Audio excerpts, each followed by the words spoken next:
Juge lan prolonje TPS pou Haiti. So nan video sa, mpral diskute exactement ki sa vle di, ki sa pral pase avek stati legal nou, ka travay nou, si nou ka renouvli lisans nou, tout informasyon sa, avek sak pi important, ki sa nou dwe fe apre tout bagay sa pase. Paske se son, kom si son grasyo ba nou, so nou dwe travay avek sa. Nom se avoka Bianca, m son avoka imigrasyon Etats-Unis, mwen ede imigran ki gen TPS, ede yo jwen kat rezidans. Map travay nan domen sa pou 15 an.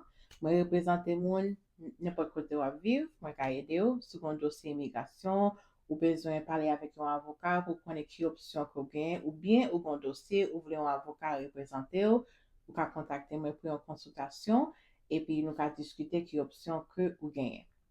So, jom di ou lan, juj lan semen pase, di ke TPS pou Haiti fok li kontinye, paske jan fason ke gouvernement Etats-Unis te pran pou yo termine TPS pou Haiti, yo te fel nan fason ilegal. Li relman important pou nou kompran ke juj lan pa di ke gouvernement pa ka jam termine TPS pou Haiti. Juj lan di ke yo pa ka termine TPS pou Haiti nan mouman sa, a cause de fason yo te pran pou yo te fe li. Paske gon fason, paske tout bagay Etats-Unis son peyi de lwa.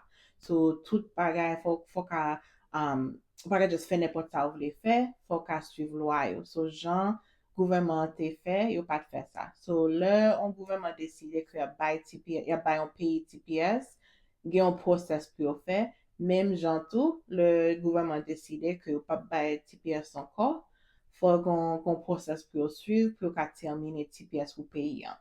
E pi, ou pa kapab just termine TPS pou yon peyi paskou pa reme imigran ki soti nan peyi an, sa e legal. Sa se on bagay ki rasis, e pi li pa legal. E pi se sa gouvernement te fe. Paskou nou deja konen ke Trump pa reme Haitien. Pa reme imigran, men sütou imigran Haitien. Yo pa vreman reme imigran Haitien.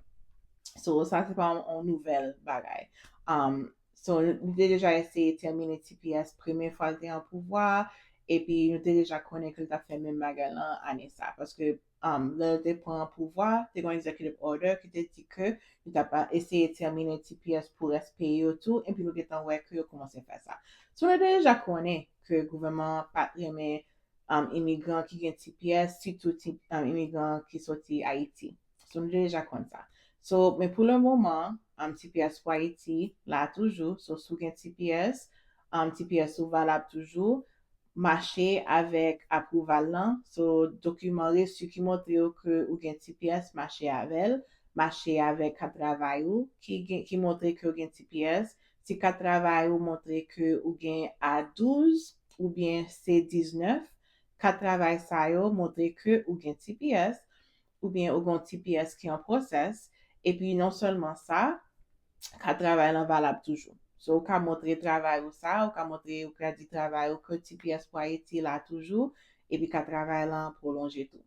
Pour lisans pou kondui, li depen de koto a viv. So, par exemple, sou Massachusetts, et puis ou genyen on stati legal ton pou TPS ki pou kon dat kap fini, parce que pour le moment, nou pou konen ki le TPS ap fini. Parce que TPS prolonje pour le moment, men gouvernement deja voye apel yo ale 5 fevriye, so nou deja konen ke gouvernement ap ese termine TPS pou Haiti toujou. So nou pa konen ki sak pral pase avek TPS pou Haiti, nou pou konen ki le TPS pou Haiti ap fini. So a koz de sa, nan Massachusetts, paske nou pa konen ki le TPS lan ap fini, sa ve di ke nou pa konen pou konbien tan wap gen stati legal lan, so lo ap renouvli lisans tou Massachusetts, fo yo fè pos ke wap gen stati legal lan pou 12 mwa. So yo fèt pou renouvli lisans lan pou 12 mwa. So yon resus ma blage, ki ka ede yo, li depan pou ka we si koto wap viv, si ap ka pemet ou renouvli lisans ou avek TPS ko gen toujou. So koun ya gan pil moun ki di, TPS pou Haiti ap fini paske gouvernement pral fè apel, menen jist nan Cour Suprême, epi apre sa pap ganyan ankon, pap gen TPS pou Haiti ankon, paske yo te permet gouvernement termine TPS pou Venezuela, ya fè men magalan pou Haiti. So li realman important pou nou kompran ke sa te pase avek Venezuela, se pa men exactement bagay ki ka passer avec Haïti parce que c'est de différents, tout bagay, c'est de différents pays, process, tout bagay. Raison qui fait que le gouvernement États-Unis t'a essayé de terminer TPS au Venezuela avec façon que vous fait là différent de Haïti. Pour Haïti, vraiment, raison qui fait que vous voulez terminer TPS pour Haïti, c'est parce que le gouvernement paraît mes immigrants haïtiens, paraît mes haïtiens, parce qu'on est ça qui passe à Haïti, c'est juste vraiment, il y aura si tu paraît mes haïtiens. Mais pour Venezuela, c'est pas le même bagage là. So, si le gouvernement perdu, il fait appel le 5 février, si côte là, côte appel là décide que non, yo pas d'accord, yo permet TPS pour Haïti continuer toujours. Gouvernement, si vous voulez, yo ka mene nan Cour suprême, pour Cour suprême nan décide en emergency, pour yo ka wè, si pour emergency an, gouvernement ka termine TPS pour Haïti, pendant Cour lan continue. Parce que dossier ça beaucoup fini. Ça qui t'est passé, c'est que juge lan te décidé que Haïtien sa yo vraiment ka continuer avec dossier parce que si yo perdu TPS yo pa perdi travail yo ka travail yo pa ka travail, et puis tout, yo ka déporté yo retourner à Haïti qui pas bon. So, c'est pour raison ça qui fait jugeant te permettre TPS pour Haïti continuer pour moun sa yo qui était dans un dossier. Ce dossier est beaucoup fini. Je n'ai pas dit que le gouvernement pas qu'à terminer TPS pour Haïti dit tout, il juste dit que pas qu'à faire le kounya.